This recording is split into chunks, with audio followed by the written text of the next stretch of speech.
This is what you do if you have a short query and a normal length document, and a bunch of them. Right?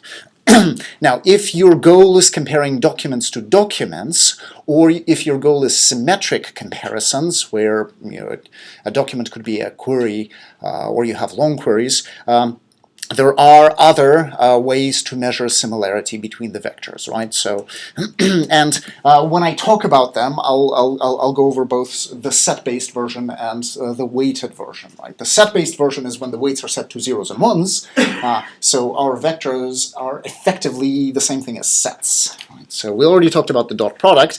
The dot product is just there, and we said that if you look at it as a set, the dot product is really just the size of the intersection. It's how many elements, how many words occur in both set Q and set D.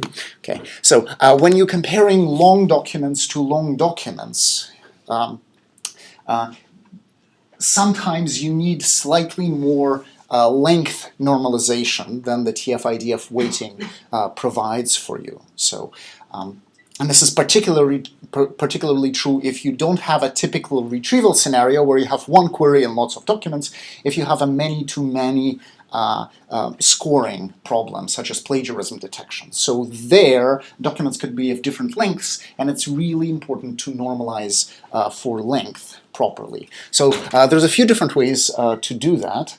So for example, Jaccard Coefficient, right? So here it is in the set form, here it is in the vector form. Now in the vector form, what are we doing? We're saying here's our inner product. We're going to take our inner product and we're going to normalize it by some things, right? So what is that?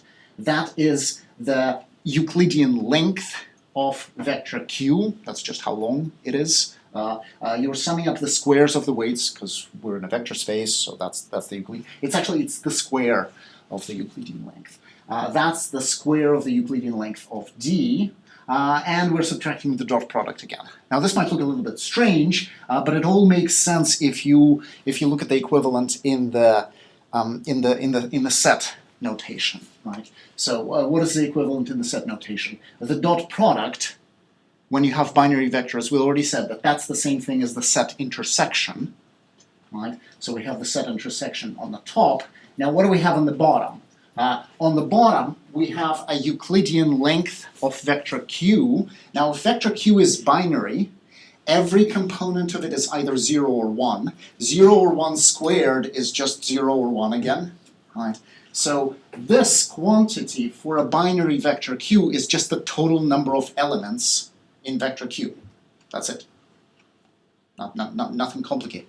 So this is the size of Q, this is the size of D.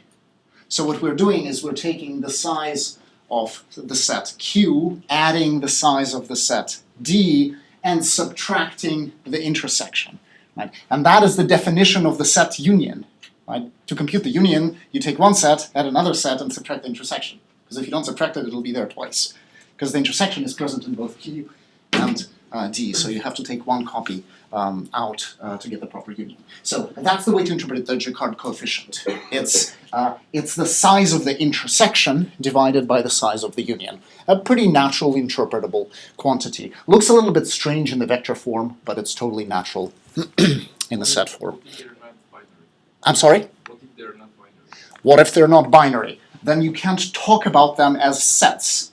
But this still works, right? QW and DW could be any real numbers. If they happen to be binary, you can interpret it as sets. If they're not binary, you just take it for what it is.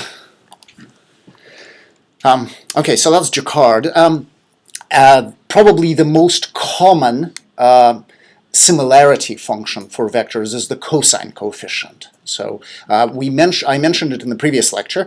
It's the cosine of the angle between the two vectors, and we've already seen it in the vector form. That's what it looks like. You have a dot product, and you are normalizing it again by the Euclidean length of Q and the Euclidean length of D. Only now what you're doing is instead of adding them, you're multiplying them together. Right?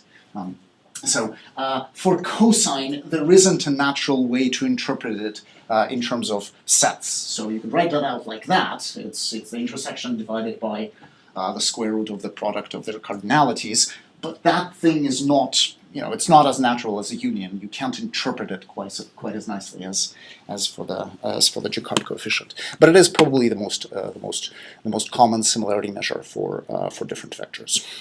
Now there's lots of others, and I'm going to talk about a few more. One thing to keep in mind is the differences between all of these are relatively minor compared to how you set the weights. Right? So it's really the weights, it's how you set the QW and DW that will make an effective or an ineffective ranking function or a similarity function. So these guys are a lot more important than a particular form of the similarity.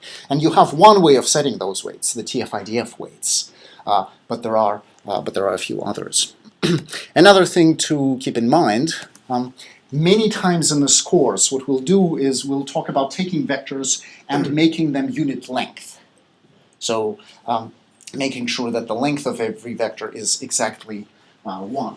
And that's what this picture is kind of meant to represent. So what I'm doing here is I have my little three-dimensional space with 3 words in the vocabulary dog, cat, lion.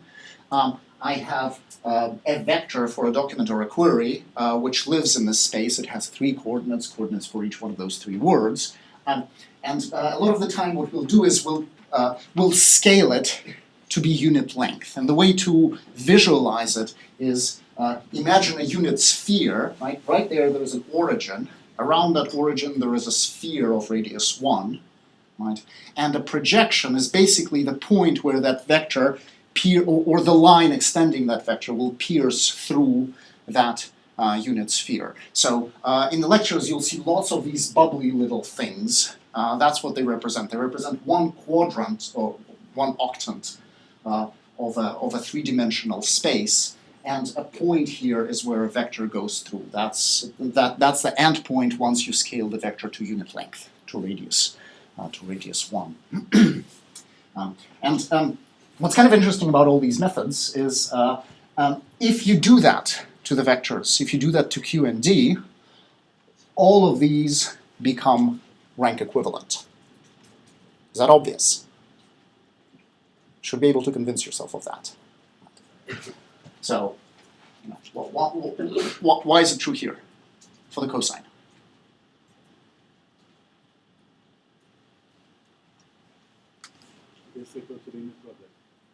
It is equal to the inner product, yes. So the length of Q, when you normalize things to unit length, this means that the length must be a unit, and a unit means 1.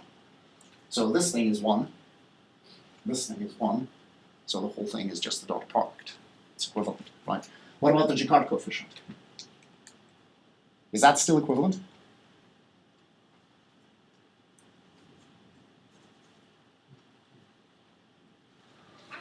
So this is the length. Length is going to be 1, so the square of the length is also going to be 1. This is going to be 1, so these 2 guys together are going to be 2. Now, what about this guy? That's the dot product, right? So is that I mean, that's not going anywhere.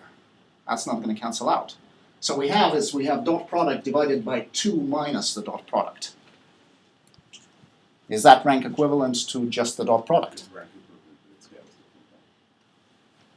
It's rank equivalent, but it scales differently. That's right. All the numbers are going to be different, but what you're looking at is you're looking at the function. So if you write it out, if x is my dot product, you're looking at x over 2 minus x.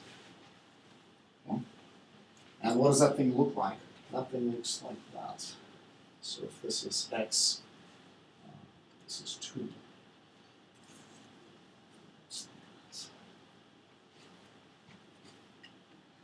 Now I'm going to claim that the region that we're concerned with is that region right there. That we never get x's outside of that region y.